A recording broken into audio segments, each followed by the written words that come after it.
मुझे ये डर है कि ये कहीं कोई खुराफात ना करा दें, जैसे राम मंदिर पे कोई विस्फोट करा दें, किसी बीजेपी के आदमी को मरवा दें, इम्पोर्टेंट को, ऐसे काम करा सकते हैं। He is capable of that. जो पुलवामा करा सकता है वो कुछ भी करा सकता है। He has scent regard for democracy. उनको बिल्कुल परवाह नहीं है पार्लियामेंट की। भौंकते रहो, तुम जो कहोगे, वो परवाह नहीं करते हैं, पर वो गलत रास्ते पे हैं। उनके लिए बेस्ट है अगर वो अभी छोड़ जाएं, इस चुनाव में हिस्सेदारी ना करें। हार के जाएंगे तो क्या बहुत अच्छा रहेगा। मैं ये गारंटी करता हूँ आपको कि 2024 में ये कामयाब नहीं हो। नमस्कार, उम्मीद है आप लोग स्वस्थ और आनंद होंगे। 2024 के आम चुनाव जो जो नज़दीक आ रहे हैं त्यों तो एक से एक हैरत अंगेज कारनामे हो रहे हैं। अभी हाल ही में जम्मू कश्मीर के पूर्व राज्यपाल सत्यपाल मलिक ने एक बहुत ही सनसनीखेज बात कही है।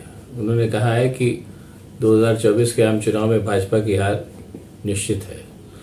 उस हार को जीत पे बदलने के लिए ये लोग कुछ भी कर सकते हैं। राम मंदिर में विस्फोट करा सकते हैं, भारतीय जनता पार्टी किसी बड़े नेता को मरवा सकते हैं, ये कुछ भी कर सकते हैं।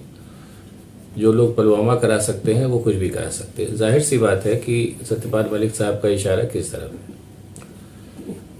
अब ये बात भी, सत्यपाल मलिक कोई मामूली नेता नहीं है। 4 बार गवर्नर रह चुके हैं, केंद्र में मंत्री रह चुके हैं और उनका बड़ा पुराना राजनीतिक इतिहास रहा है। जिम्मेदार आदमी माने जाते हैं।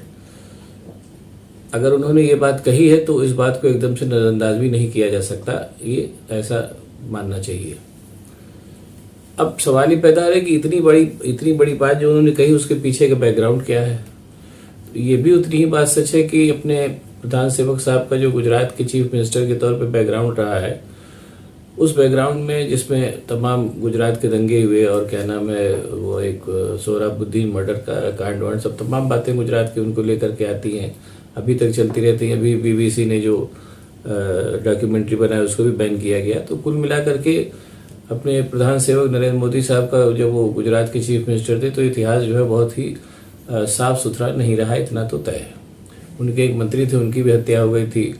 और अब जो सीबीआई में क्या नाम है जो जस्टिस लोया का हत्याकांड है, वो सब सारी कहानियां जो हैं अपने प्रधान सेवक और उनके जो प्रधान अलंबरदार हैं उनको लेकर के चलती रहती हैं।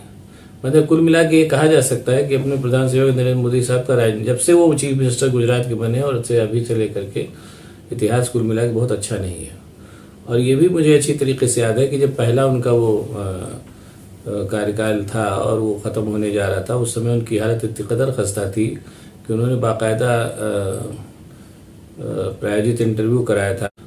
उन्होंने जब उनकी कार्यकाल का आखिरी दौर था तो उनकी हालत इस कदर खस्ता थी कि उन्होंने अक्षय कुमार से वो प्रायोजित इंटरव्यू कराया था, जिसकी चर्चा लोग आज भी करते रहते हैं। उसके पीछे उद्देश्य केवल इतना था कि अक्षय कुमार अभी भी बहुत इंपॉर्टेंट हीरो हैं, तो उस जमाने में बहुत ज़बरदस्त हीरो थे।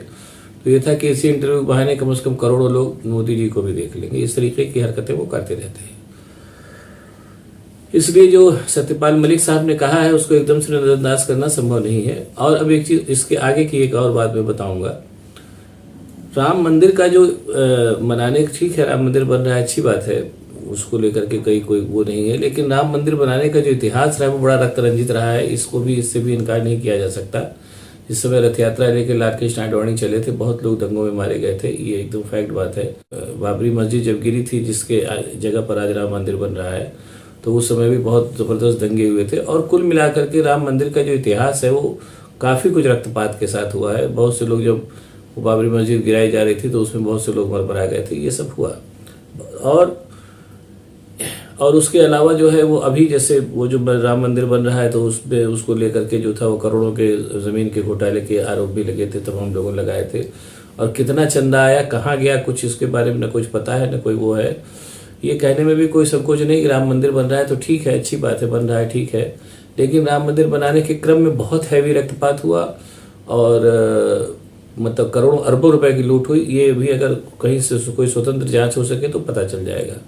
तो इसलिए ये कहने में कोई मतलब, ये कहने में भी थोड़ा हिचक नहीं होनी चाहिए कि राम मंदिर ठीक है, जनता के लिए आस्था का विषय होगा, लेकिन भारतीय जनता पार्टी के लिए वो कुल मिलाकर के एक सत्ता प्राप्ति का और पैसों की लूट का एक माध्यम बन रहा है और कुछ नहीं। ये कहने में कोई हिचक नहीं होनी चाहिए। और राम मंदिर बहरहाल इसमें कोई शक नहीं, भाजपा को कई बार सत्ता दिलाई, अभी भी दिला रहा है। और राम मंदिर का जो इस समय पूरा करने का जो प्रोसेस है वो भी कोशिश की जा रही है कि उसका पहला चरण जो है वो आम चुनाव के पहले पूरा करके लोगों को दिखाया जाए। ये सब ठीक है, लेकिन ये भी उतनी ही सही बात है कि ये पूरे 10 सालों का जो इतिहास रहा है उसमें कुल मिलाकर के बहुत अच्छा शासन अपने प्रधान सेवक का नहीं रहा है। और चाहे किसान आंदोलन रहा हो, चाहे ज़बरदस्त महंगाई हो, चाहे ज़बरदस्त बेरोजगारी हो, चाहे सामुदायिक उन्माद हो, ये सब सारी चीज़ें अपने प्रधान सेवक के खाते में ही है। अभी मणिपुर का दंगा आप देख ही रहे हैं, जिसमें प्रधान सेवक को वहाँ जाने की फुर्सत नहीं है। तो कुल मिलाकर के ये कहा जा सकता है कि प्रधान सेवक का मुख्यमंत्री से लेकर के प्रधानमंत्री तक का जो इतिहास रहा है उसमें ऐसे बहुत से काम हुए हैं जो आमतौर पे चुनाव जिताने के लिए ही किए गए हैं। पुलवामा अटैक भी उसमें से एक है। जैसा कि अपने सत्यपाल मलिक साहब कई बार बता चुके हैं कि पुलवामा अटैक को जिस तरीके से डील किया गया, उससे लगता था कि पुलवामा अटैक जो है वो एक तरीके से सोचे समझी साजिश के तहत कराया गया ताकि चुनाव जीता जा सके। ये फैक्ट है। अब यहाँ एक बात और बता के मैं बात खत्म करूँगा। जैसा मैंने कहा कि राम मंदिर जो है वो कॉमन मैन के लिए आस्था का विषय होगा, भाजपा के लिए कहीं से वो आस्था का विषय नहीं था, सत्ता प्राप्ति का साधन मात्र था। एक बार मैंने कहीं पढ़ा था, किसी बहुत ही प्रसिद्ध पत्रिका में पढ़ा था, विश्वसनीय पत्रिका में पढ़ा था कि जब रथ यात्रा लेकर के अपने लालकृष्ण आडवाणी साहब निकले थे तो रास्ते भर उनको तमाम लोग भगवान राम की, कृष्ण जी की, सीता जी की और पूरी राम दरबार की तमाम मूर्तियां भेंट की थी चांदी की। वो एक उन्माद का समय था, लोगों की आस्था थी। और वो चांदी की मूर्तियां जो थी वो कई क्विंटल थी जब तक वो यात्रा खत्म हुई। तो वो चांदी की मूर्तियां जो है उसको बाद में गलवा करके और चांदी की सिल्लियों के रूप में अपने आडवाणी साहब ने रख लिया, जैसी कि वो रिपोर्ट छपी थी। क्योंकि अब आमतौर पर होता क्या है कि जो मूर्तियां होती हैं वो मूर्तियां जल्दी नहीं बिकती, लेकिन चांदी की सिल्लियां बिक जाती हैं। ये तो मेरा व्यक्तिगत अनुभव भी है।